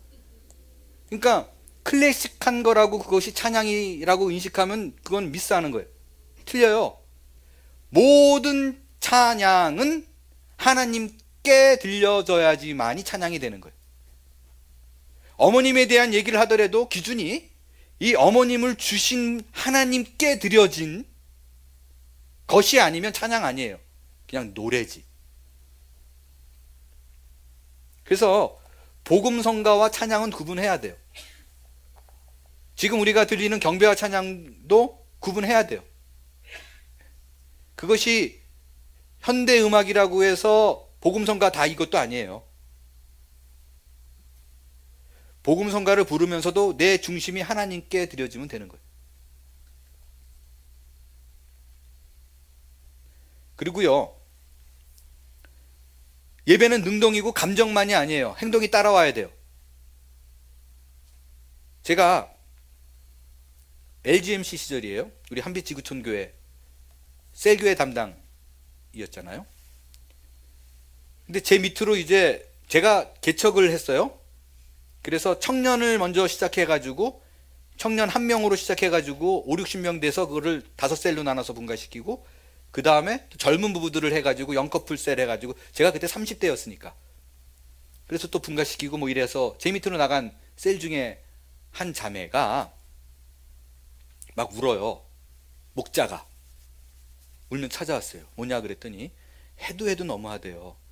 뭐냐고 그랬더니 애들이 너무 많아가지고, 그 애들이 많으면 집안이 아주 뭐 이렇게 어려워지잖아요. 소위 강아지판이 되는데, 저도 제가 해보니까 그 셀모임 끝나고 지하실로 내려가면 뭐 이렇게 시계 떨어지고 뭐 뒤집어져 있는 거는 뭐 당연한 얘기잖아요. 근데 뭐 카펫이 과일물, 이쪽엔 빨간물, 이쪽엔 파란물 뭐 이렇게 들어있고, 우리 그 목자분 중에 하나는 안방에 들어가서 애들이 뛰다가 침대가 부서져가지고 그 침대로 십자가 만들어서 놀고 있고 뭐 아니 실제 있어 벌어진 일들이에요. 근데 이 자매가 너무 힘들대요. 딴 거는 다 괜찮은데 좀 설거지라도 좀 도와줬으면 좋겠는데, 어쩜 그렇게 다 먹고 한 20명 넘게 모이는데 애들까지 몸만 싹 빠져나가가지고 얘기하고 딱 떠나는데, 좀 마음이 너무 상처가 된다는 거예요. 가지고 그 목사님 상처가 됩니다. 그래서 오케이, 그 이번 주에 그 셀들 다 우리 집으로 오라 그래. 그래가지고 우리 집에 불러가지고 밥을 또 잘 먹이고, 제가 잠깐 예배 보자 그러고 예수님의 섬김에 대해서 설교를 했어요. 그 발을 씻기신 예수님. 근데 그 설교를 이렇게 딱 하는데 느끼거든요. 이게 쑥쑥 먹히고 있다라는 거. 정말 이렇게 빨려 들어가듯이 이렇게 그 20명이 쫙쫙쫙 듣더라고요. 이것 좀 뭐 되는데 이게 잘 먹히는구나 이렇게 생각을 했어요. 그리고 아니나 다를까 예수님의 섬김을 강의하고 설교하고 기도하는 시간에 막 다 울어요. 회개의 영이 일어난 듯이 다 울어요. 예배가 끝났어요. 그리고 다 그냥 갔어요. 그래서 제가 부엌에 있는 쌓인 설거지를 바라보면서 아내 보고 그랬어요. 아니 근데 왜 운 거야 도대체? 왜 운 건데? 예수님의 섬김에 대한 설교를 듣고 왜 운 거냐고요. 그러니까 여러분, 이게 감정하고 비헤이비어하고 그 행동하고 따로 놀아요. 보면 여러분이 예배의 은혜를 받았다라고 말하면 능동적인 사람이 되지 않으면 그냥 귀만 즐거운 거예요. 감정만 터치했다고. 그러니까 이거는 차라리 짜릿짜릿 안 한 게 더 낫다니까요. 이성적으로 뚝뚝 따져가지고 이거 말이 되네? 말이 안 되네? 오케이. 이게 더 하나요. 그러니까 자꾸 우리는 짜릿짜릿한 감정적인 것만 요구하는데, 그냥 이성으로 따져도 돼요. 이렇게 도표 그리듯이. 네 번째, 달란트 비유. 마태복음 25장 14절에서 30절을 읽고 봉사의 원리를 찾아보십시오. 14절에 의하면 종들은 모두 주인의 소유를 맡은 자들 곧 청지기였습니다. 마태복음 25장 14절 시작.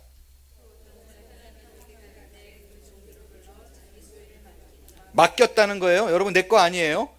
내 거 아니에요. 아멘. 그 매니저고 스튜어드예요. 청직이에요. 청직이라는 말의 의미는 뭐냐면 반드시 결산의 날이 있다 라는 겁니다. 하나님이 우리에게 맡긴 것들을 적어 볼게요. 집, 자녀, 시간, 돈, 물질이죠. 건강, 재능, 또 하나 거기 없는 거, 나 자신.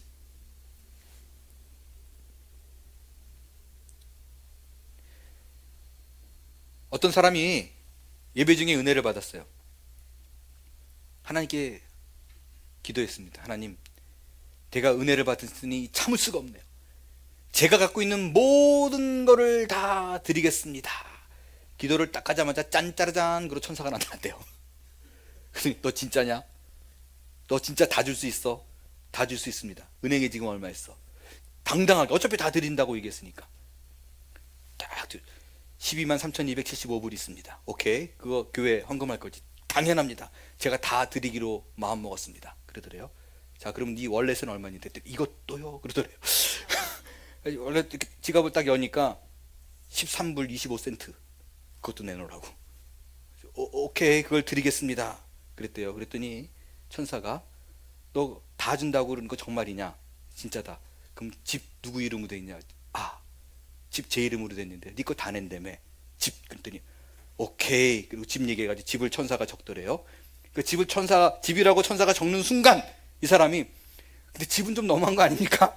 그럼 우리 애들과 아내는 다 그러면 차에서 자야 돼요. 그렇게 얘기했대요. 그러니까 차도 있어. 오케이. 그리고 차를 또 적었대요. 아니 나는 괜찮은데 그럼 우리 애들은 어떡하라고요? 그랬더니 오케이, 자녀도. 그리고 자녀를 적은 거예요. 그러니까 이 사람은 지금 졸지에 은행에 있는 돈, 지갑에 있는 돈, 집, 차, 애들까지 다 날린 거잖아요. 자기 기도 한 번의 실수가 이렇게까지 날릴 줄 몰랐다. 거기까지 생각되니까 펑펑 울면서 그러더래요.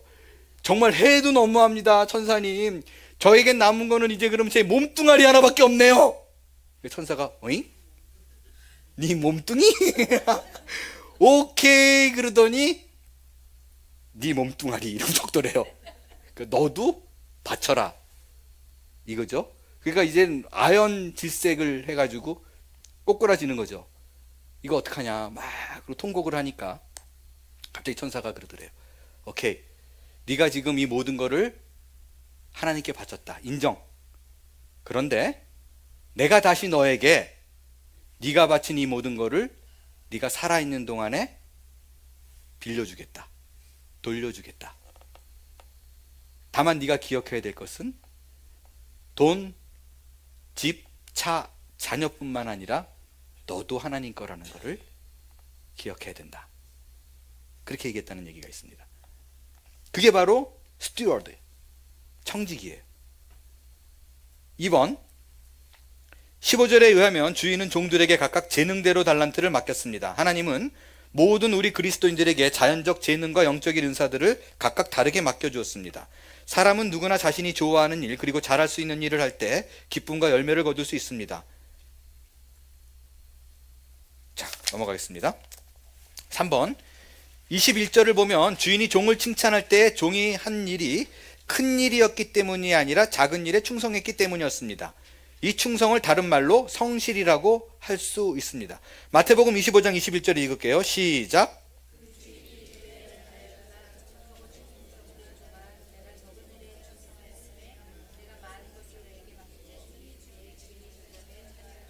예, 저기 5달란트 맡긴 자는 몇 달란트 남겼어요? 5달란트 남겼죠. 그럼 그 얘기예요. 그런데 그게 작은 일이래요. 작은 일이래요. 정말 작은 일일까? 한 달란트, 금 한 달란트가 얼마일 것 같아요? 일반 노동자들 그건 드라크마. 예, 달란트는 20년 연봉이에요. 그러니까 5달란트 남겼으면은 100년 연봉이에요. 근데 그걸 작은 일이래요. 우리 한번 작은 일 좀 벌려볼까요? 그럼 분명히 알 수 있죠. 작은 일이라고 대하는 것은 그 일의 결과를 갖고 얘기하는 게 아니다. 이건 큰 일이니까. 작은 일은요, 단순한 마음가짐이에요. 이거 내 거가 아닌 뱀에도 불구하고 내 것처럼 하자라는 그 마음이에요. 충성이에요. 성실이에요. 그건 아주 작은 거예요. 방향의 전환이에요. 그래서 하나님께서 내 앞에 놓여진 그 어떤 것도 하나님이 주어진 일이라고 생각해서 계산 안 하고 일하는 거예요. 저는 좀 그 부분은, 다른 건 제가 달란트가 없는데 그 부분은 좀 자신이 있는 것 같아요. 저는 목사님 저에게 큰 비전을 보여주십시오 그러면 좀 황당해요. 저는 뭐 그런 거 잘 없어요. 근데 제가 잘하는 건 오늘 주어진 일을 굉장히 열심히 해요. 정말 미친 것처럼 해요. 그렇게 요령 피우는 건 전 없어요. 그건 좀 믿으셔도 돼요. 예. 말씀드렸지만 부목사가 이렇게 쓰러지는 경우는 거의 없잖아요. 그죠? 과로로. 그런데 제가 쓰러질 때까지 그게 재밌어서 했다니까요. 저는 그러니까 새벽 예배를 드리기 위해서 집에서 15분 거리 운전하고 가는데 2번을 토했어요. 김광정 집사님이 저보고 얼굴이 이렇게 노래요. 이거 무슨 병원 가봐야 되는 거 아니에요? 라고 말을 해도요. 병원 갈 시간이 없이 재밌게 했었어요. 근데 제가 정말 감사한 거는 머리 안 쓰고요. 그냥 주어진 일 열심히 하다가 뭐가 하나 이렇게 문이 탁 열려요. 대빵신기해요. 절대 저한테 열릴 수 없는 길인데 그게 열려요. 그럼 또 그냥 가는 거예요. 또 막 아무 생각 없이 해요. 그럼 또 하나가 열려요. 그럼 가는 거예요. 심지어 여러분 제가 어떤 일이 있었냐면 개척을 하잖아요. 개척을 하면 남침내 교단에서 어느 정도 지원을 해줘요. 근데 예전에는 막 3,000불, 4,000불씩 지원해줬대요. 근데 요즘도 대도시에는 뭐 시카고라든가 그런 데는 한 그 정도 액수가 지원이 되는 모양이에요. 근데 얼바인은 작은 도시라 그렇게 지원이 많이 안 나가요. 근데 저 이전까지는 그래도 1,000몇백 불, 2,000불 가까이 지원이 됐는데 지원하고 나서 교회를 접는 얼바인은 뭐 이렇게 목회자 무덤이라 그래가지고 개척하면 잘 안 되고 그러거든요. 거의 뭐 문 닫는 교회가 많아요. 그러니까 액수가 팍 줄어가지고 500에서 1,000불 사이로 지원이 된다고 그러더라고요. 근데 저한테 그 돈도 크잖아요. 하나도 없이 1,800 몇십을 갖고 개척을 한 사람이니까. 지원을 했는데 계속 잘리는 거예요, 저. 그 이유가 뭐냐면 너의 교회 5개년 계획을 짜가지고 와라. 너의 교회 비전을 짜가지고 와라. 라는 거였었어요. 근데 제가 2번째 잘리니까 그 어소시에이션에 있는 분이 가르쳐 주더라고요. 다른 사람을 봤는데 나는 못 봤는 게 그걸 안 짜와서 그렇대요. 그래서 그거를 좀 짜가지고 오라고 그러더라고요. 2년 정도 지났어요. 지난 다음에 제가 또 신청을 했죠. 그러니까 모여가지고 3분이 이제 저를 심사하는 거예요. 심사하는 거예요. 그런데 처음에 그걸 물어보더라고요. 아니 당신은 개척을 했는데 교회 비전이 뭐냐? 그래서 내가 없다 그랬어요. 2번 다 없다 그랬거든요. 그러니까 없다 그러고 잘리고 없다 그러고 잘렸는데 3번째 와가지고 제발 그거 좀 짜가지고 오라 그러는데 안 짜가지고 그 사람도 3명 중에 1명이었거든요. 그 어소시에이션 패스터가 되게 당황을 하더라고요. 없다 그랬더니 아니 다른 사람처럼 뭐 이렇게 얘기도 해주더라고요. 그 빌 하이블스 그리고 리고렌 세들백 교회 윌로우 크릭 처치 그런 데 보면 다 이렇게 무슨 계획 비전 다 나온다. 그런 거라도 딴 사람처럼 갖고 오지 없다고 어떻게 자꾸 얘기를 하냐. 그래서 제가 뭐라 그랬냐면 아니 지금 우리 교회가 교인이 몇 명 있지도 않고 다 예수 믿지도 않는 사람들인데 이 사람들 갖고 내가 무슨 계획을 어떻게 짜냐. 어떤 사람이 올 줄 모르는데 와가지고 이 사람이 어떤 사람인 줄 알고 좀 단단해진 다음에 내가 그 다음에 뭐를 짤 수 있지. 괜히 이렇게 딱 짜놨는데 엉뚱한 사람들 색깔 다른 게 오면은 오히려 더 역효과가 나지 않느냐. 그리고 내가 그랬어요. 나는 그 짜온 사람들 정말 의심스럽다. 그 사람들이 정말 자기 목표로 사는 건지 아니 윌로우 크릭 그 1,000명, 10,000명 되는 교회가 어떻게 지금 10명도 안 되는 교회에 적용시켜가지고 뭐를 하려고 그러느냐. 이해가 안 된다. 나는 그 사람들 정말 솔직하게 생각이 궁금하다. 진짜인지 아닌지. 그랬더니 가만히 듣더니 잠깐 나가 있으래요. 저보고. 그런 일이 없었거든요. 그냥 그 자리에서 리젝 당하지. 나가 있었어요. 한 15분, 20분 있다 저를 부르더니 만장일치로 지원해주기로 했는데 다른 사람들보다 2배 이상 저한테. 정말이에요. 3년 지원했는데 제가 액수는 지금 말하기 좀 민망한데 정말 많이 지원했어요. 그 어느 누구보다도 많이. 저는 미국 비자 받을 때도 뭐 아르헨티나에도 올 때도 그렇지만 그냥 있는 그대로 얘기하고, 비자 그때 안 나올 때였었거든요. 30년 전에. 있는 가운데서 내가 그냥 충성된다라는 것만 그냥 보여주면, 일하면 하나님께서 항상 다른 길을 열어줘요. 저는 그래서 한몸교회에 대한 기대가 있어요. 기대가 있는 게, 저는 요령 안 피워요. 요령 참 안 피우고 열심히 뜁니다. 뛰는데 그냥 뭐 주께서 뭐를 딱 보여줄 것 같아요. 근데 그거를 붙들고 나면 제가 그 다음부터 막 드라이브 몰고 나가겠죠.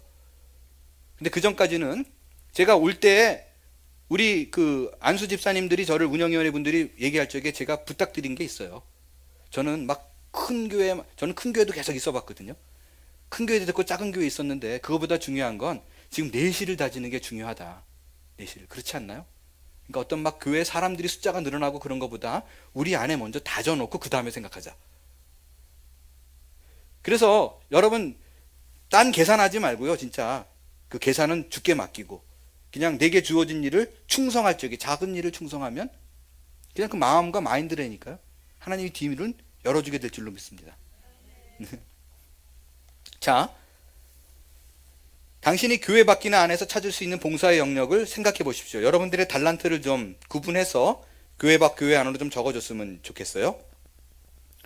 5번, 교회는 본질적으로 교제의 공동체입니다. 기록에 의하면 초대교회는 날마다 교제하기에 힘썼다고 합니다. 아래의 빈칸을 채워보십시오. 먼저 이 질문을 들어가기 전에 교회에 대해서 생각해 보겠어요. 교회가 아닌 건 일단 여러분 잘 아시지만 건물은 아니에요. 이거는 사실은 한몸 교회라고 말하지만 한몸 예배당이에요. 교회는 건물이 아니에요. 그리고 캐톨릭에서는 의식과 전통이 존재해야지만이 교회로 여겨요. 근데 그렇지 않아요. 그리고 성직자가 있느냐 없느냐에 따라서 교회의 유무를 결정하는 곳도 있어요. 그런데 우리 개신교에서 말하는 교회는 뭐냐면요, 교회의 정의는 두 가지입니다. 이거 좀 열어주세요. 여기 스크린 세이버 좀 빼주시기 바래요. 예. 넘겨주세요. 네.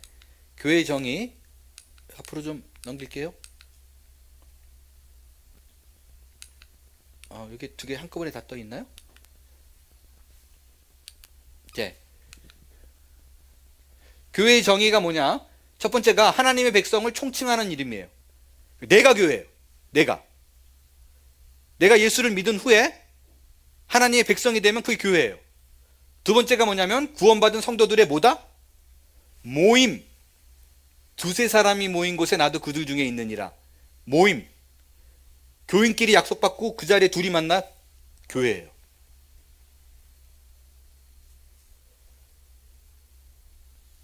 하나님의 백성을 총칭하는 이름, 그리고 구원받은 성도들의 모임, 이 두 가지예요.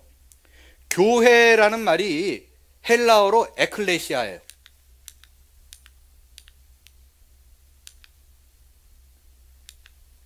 넘겨주세요. 에크라는 말은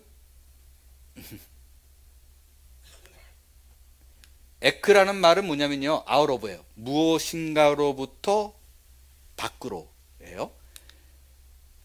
칼레오라는 말은 뭐냐면, 이거 왜 안 되죠? 예, 콜. 그러니까 무엇인가로부터 밖으로 불러낸 게 교회예요. 에클레시아예요. 그게 이 말의 의미는 뭐냐면요, 옛날에 알렉산더 대왕이 지배를 하고 있을 당시에 알렉산더 대왕이 자기의 헬라 문화가 너무나 자랑스러웠어요. 이거를 전 세계에 막 전파하고 싶어서 정복을 막 감행한 거예요. 그래서 알렉산더 대왕이 그 문화를 전파하고자 만든 것이 그 도시가 알렉산드리아입니다. 여기 알렉산드리아가 그런 뜻이에요. 그런데 그리스 본토가 있고 여기 또 현지인이 있죠. 그래서 알렉산드리아 도시를 세워놓고 본토인들이 막 넘어와요. 막 넘어와서 그 도시에서 그 헬라 문화를 그대로 적용해서 문화를 만들어 갑니다. 집 모양도 그리스 문화, 집안에 꾸민 것도 그리스 문화, 벽 걸려 있는 것도 동상도 다 그리스 문화와 형식, 그리고 식사도 또 말도 똑같이 그 문화를 심어놔요. 그럼 시간이 지나다 보면 본토인과 현지인이 구분이 안 되죠. 우리가 지금 동양인이니까 조금 그래도 구분이 된다 손 치더라도 여기에 있는 유럽인들이 넘어와가지고 영어를 모르는 스페니쉬만 하는 만약에 유럽인이 넘어왔으면 얼굴 보고 모르잖아요. 근데 또 20, 30년 살다 보면 집에 들어가면 또 미국 사람하고 똑같이 꾸며놨을 때 이 사람이 미국에서 온 사람인지 이탈리아에서 모르잖아요. 그것처럼 알렉산드리아라는 도시에 현지인과 본토인이 똑같이 헬라 문화를 공유하기 때문에 누가 그리스인인지 누가 현지인인지 구분이 안 돼요. 그러나 어느 날 국가와 민족의 중요한 결정이 있을 때는 소집을 합니다. 아우럽, 소집을 해요. 그들을 따로 딱 불러내서 나라와 민족과 중요한 방향을 결정하는 것을 따로 불러낸 모임에서 결정을 하게 돼요. 요게 에클레시아예요. 이해되시죠? 어떠한 집단 가운데 있는 사람들에서 불러낸 사람들의 모임이에요. 여기에는 그리스인 말고 다른 사람들은 참석할 수가 없어요. 교회라는 의미가 뭐냐면요, 이 세상을 살면서 누가 크리스찬인지 누가 크리스찬 아닌지 모르잖아요. 다 똑같아요. 그 사람이 그 사람이고. 그런데 어느 순간 주일 예배 시간이 딱 되면 이 많은 세상에 속해 있는 사람 중에서 일단의 무리들이 구분돼서 나와서 따로 모여요. 그게 교회예요. 그 사람들의 모임.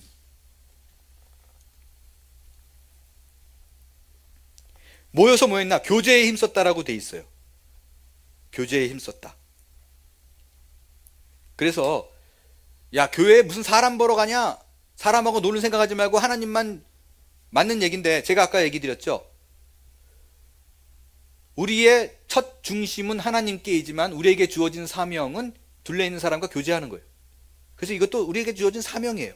그들과 함께 격려하고 그들과 함께 생활하면서 하나님 나라로 같이 가는 의무, 그게 우리에게 신자에게 부여된 사명이에요. 1번, 성도의 교제의 목표는 서로 온전케 하며 봉사의 일을 하게 하며 그리스도의 몸을 세우는 것이다 라고 되어 있어요. 온전케 하다, 영어로 to prepare God's people이에요. 하나님의 백성의 사람들로 준비시키는 거예요. 서로 교제하면서 봉사의 일을 하게 한다 그래요. 그래서 여기 있는 분들이 다 일해야 돼요. 서브만 받으려고 그러지 말고 다 해야 돼요. 그것이 그리스도의 몸을 세우는 거예요. 빌드하는 거예요. 이런 모습을 보면 교회는요, 우주적 교회가 있어요. 이거는 예수 믿는 사람들의 총칭이에요. 그죠?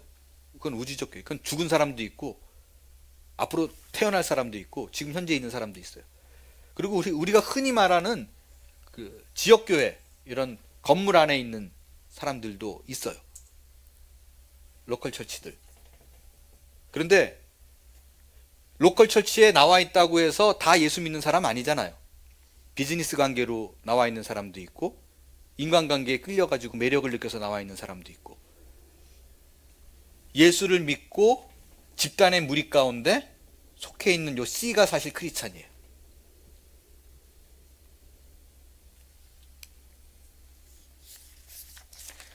자,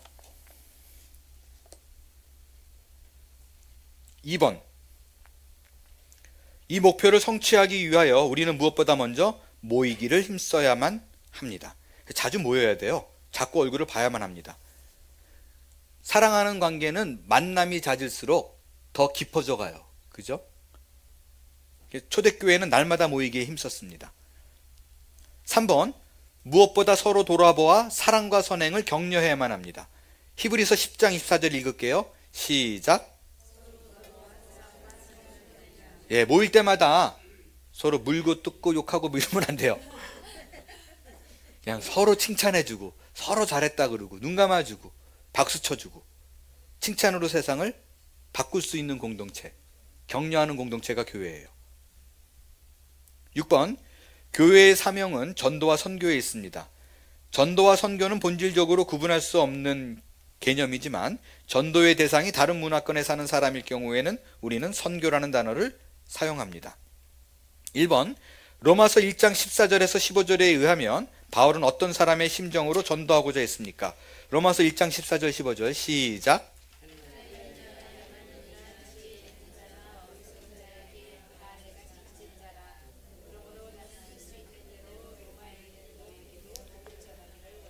그래서요, 복음의 빚진 자라는 게 뭐냐면 갑의 위치에 있지 말고 을의 위치에 서서 섬기라는 거예요. 뭘 자꾸 갑질하지 말라는 거예요. 교회 안에서는 어떻게든 겸손하게 섬기고. 복음의 빚진 자라고 얘기를 하는 이유가 뭐냐면요, 바울이 예전에 크리스찬들을 죽이는 사람이었잖아요. 여러분, 그 마음을 평생 가져갔어요. 바울의 글을 읽다 보면 거기서 자유롭지가 못했어. 보면 늘 나는 내가 누구를 죽였는데, 누구를 때려잡았는데, 이거에 대해서 자유롭지 못했어요. 사도행전 1장 8절에 의하면 그리스도인의 전도 대상 지역은 어디입니까? 사도행전 1장 8절 시작.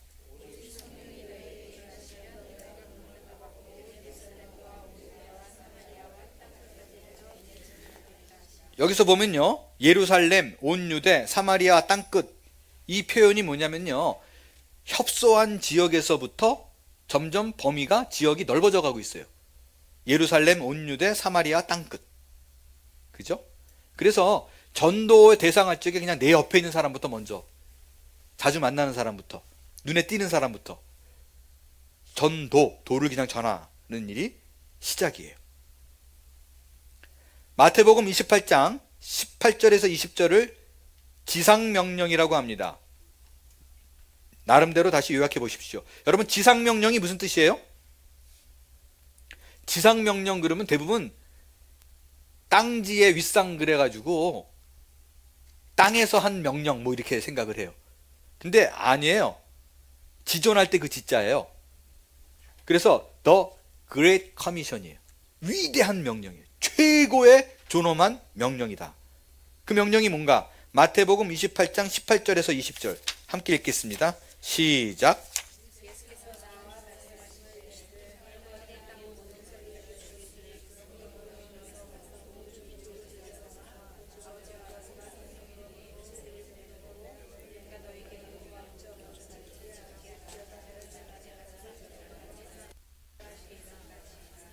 놀라운 사실을 하나 가르쳐 드리겠습니다. 여러분이 눈에 보이기에 한국말로 보면 동사가 굉장히 여러 개 나오죠. 가다, 침례를 줘라, 가르쳐 지키게 하라, 뭐 이런 게 나오잖아요. 근데 원어에는 실제적으로 본동사는 하나밖에 없어요. 뭘까요? 이 모든 동사는 사실은 분사예요. 근데 하나는 동사로 돼 있어요. 뭐냐면 제자를 삼아요. 그러니까 분사는 무슨 말이에요? 이거를 수식하는 거, 이걸 꾸며주는 거예요. 그러니까 가라, 세례를 줘라, 침례를 줘라, 가르쳐 지키게 하라, 이 모든 게 제자를 삼으라는 것에 대한 꾸민말이에요. 이게 핵심 동사예요. 꾸며주고 보충하는 거예요. 그래서 교회는 이게 The Great Commission이에요. Great Commission. 지상에서 최고로 가치 있는, 해야만 되는 명령입니다. 2번, 골로새서 1장 28절에서 사도 바울은 뜻하는 교회의 목적을 실현하기 위해 무슨 일을 한다고 되어 있습니까? 골로새서 1장 28절, 이거 세 가지로 적을 수 있어요. 전파하고, 권하고, 가르치고예요. 교회에서 이 일이 이루어져야 돼요. 계속해서 말씀이 전파되어야 되고요. 권하고, 고치고, 그러니까 뭐 힐링이라는 의미도 있어요. 그리고 가르치고. 이게 셀교회 안에서도 핵심적으로 이루어져야 돼요. 전파하고, 권하고, 가르치고. 8번, 골로새서 1장 25절에서 사도 바울은 뜻하는 교회의 목적을 실현하기 위해 교회 일꾼이 되었다고 고백합니다. 기독교 철학자 키에르케고르는 당시 교회의 무력함이 교회 안에서 많은 신자가 구경꾼의 상태에 머물러 있기 때문이라고 지적한 바 있습니다. 여러분은 구경꾼이에요? 일꾼이에요? 에이 예, 그 일꾼이라고 말하는 것에 대해서 거침없고 부끄러움 없는 여러분이 되었으면 좋겠습니다. 자, 여러분 미국인들이 평균 봉사하는 시간이 크리스찬 말고요, 발룬티어에 굉장히 익숙한 사람들이잖아요. 이 사람들이 일주일인가? 아니다. 제가 이거 정확치 않네요. 이게 헷갈리는데. 약간 5시간 이상이에요. 이게 뭐 한 달로 잡아도요. 미국인들이 교회가 아니라 사회에 봉사하는 개념이 5시간 이상이래요. 굳이 주간으로 안 치고 한 달로 잡아도. 그래서 여러분들이 예배 나오는 거를 그냥 봉사라고 생각하지 말고 교회 안에서 무언가를 해야 돼요. 자, 당신의 상태는 어디에 속합니까? 나의 현재 상태, 구경꾼인가? 피상적인 일꾼인가? 충성된 일꾼인가? 지도자인가? 여러분이 판단하세요. 근데 저는 제가 우리 교회에 정말 자랑스러운 게 대부분 많은 분들이 말없이 봉사하세요. 특별히 우리 교회 안수 집사님들도 보면 굳은 일도 다 감당하시고, 이게 한빛 지구촌 교회에 있을 때부터 그랬어요.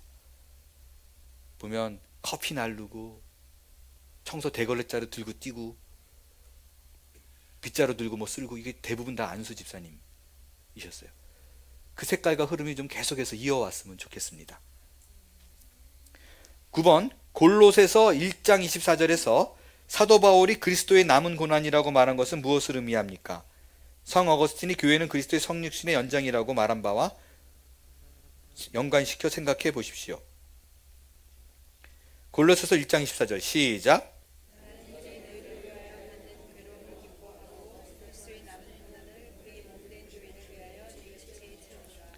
예, 십자가로 부족하다는 의지가 아니에요. 그리스도의 남은 고난이라는 건요, 우리가 예수를 믿은 후에도 우리의 수고가 필요하다, 성화의 과정 속에서 우리의 노력이 필요하다라는 부분이에요.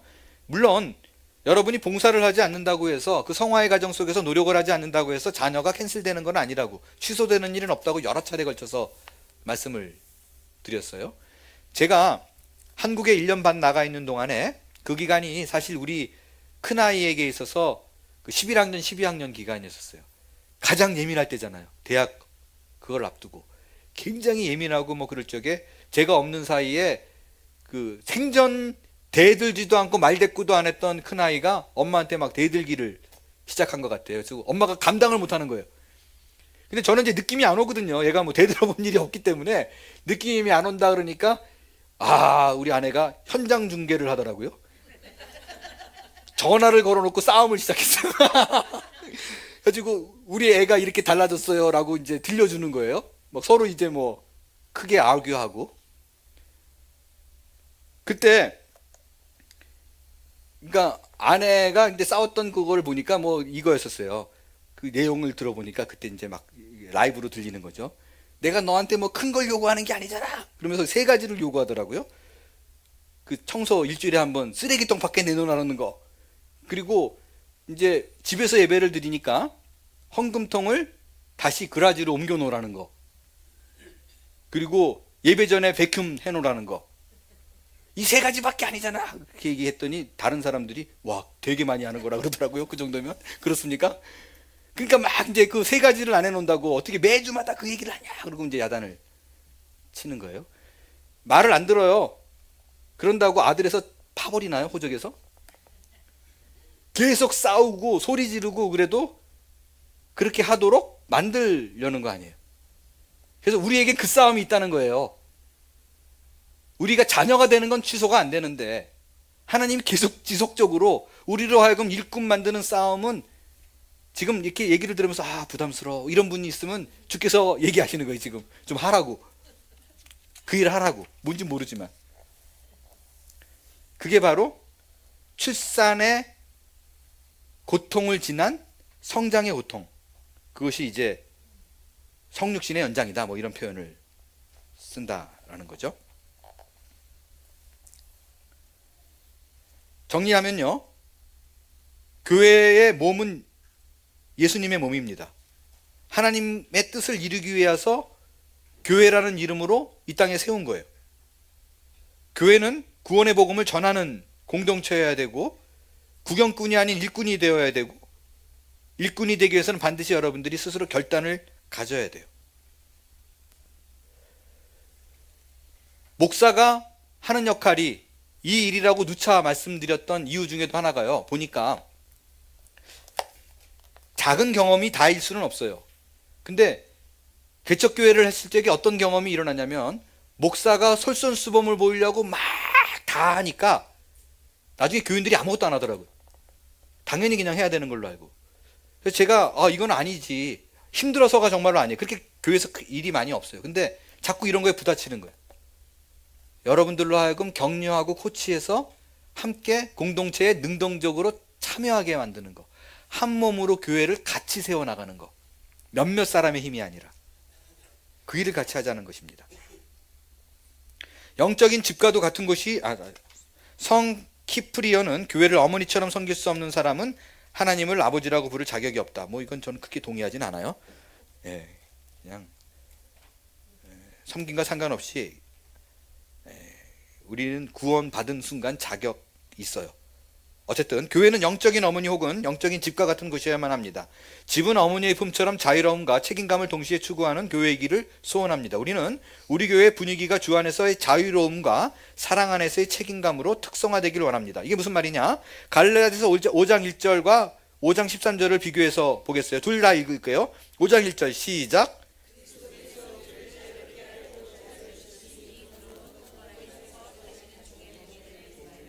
이건 길티 필링을 갖지 마라, 그 말을 갖지 마라 이라는 거예요. 그죠? 반면에 갈라디아서 5장 13절 시작.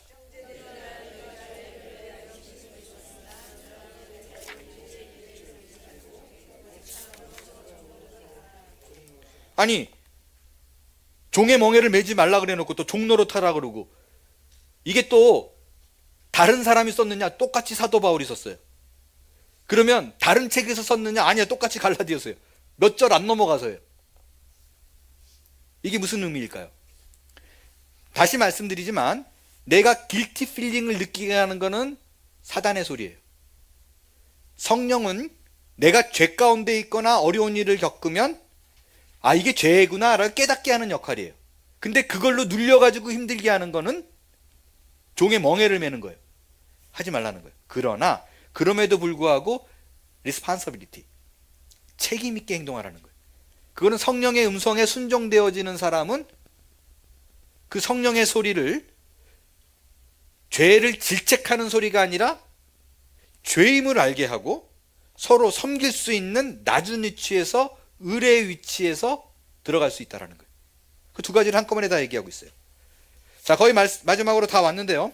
2번, 율법주의와 무율법주의는 교회사에서 모두 이단으로 간주되었습니다. 이것이 우리 신앙생활의 스타일에 어떤 영향을 미친다고 보십니까? 이 말은 뭐냐면요, 율법주의는 예수를 믿었어도 모든 율법을 다 지켜야 구원이 있다라고 말하는 거예요. 무율법주의는 뭐냐면 예수를 믿었기 때문에 율법은 더 이상 필요 없다. 이건 둘 다 이단이에요. 우리는 어떻게 해야 된다고요? 구원을 얻은 자답게 율법이라는 것은 하나님께서 내게 원하는 성화의 방향임을 깨닫고 그 길을 따라 걸어가는 거예요. 구원 얻은 자이기 때문에 율법이 필요한 거라고요. 율법으로 인해서 구원받았다, 이거는 율법주의고, 구원받았기 때문에 율법을 필요 없다, 이거는 무율법주의예요. 그러나 신자는 구원받은 자이기 때문에 율법을 좇아서 행한다라는 거예요.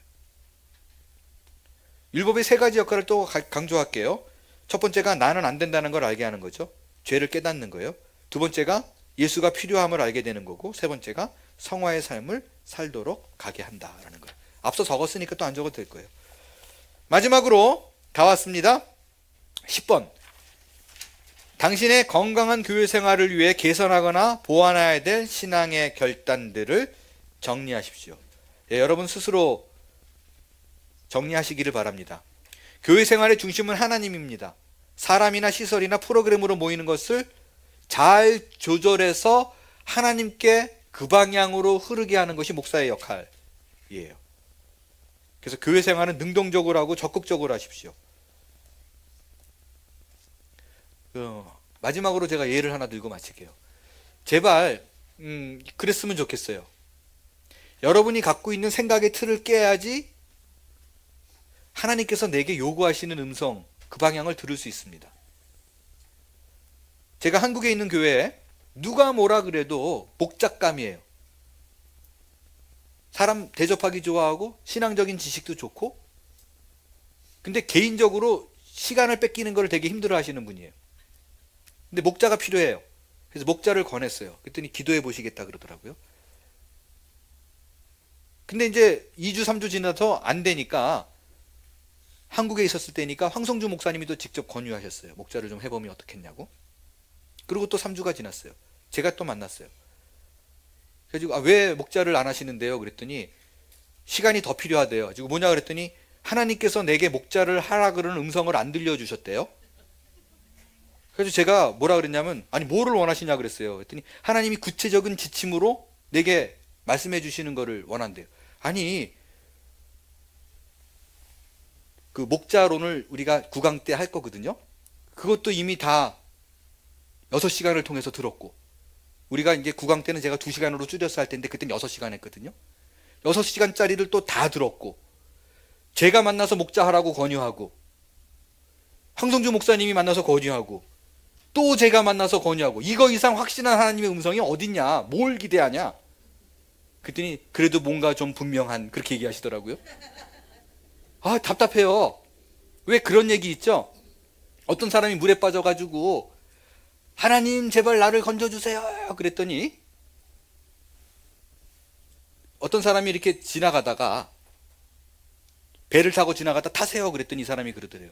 하나님이 나에게 직접 구해줄 것입니다. 좀 있다가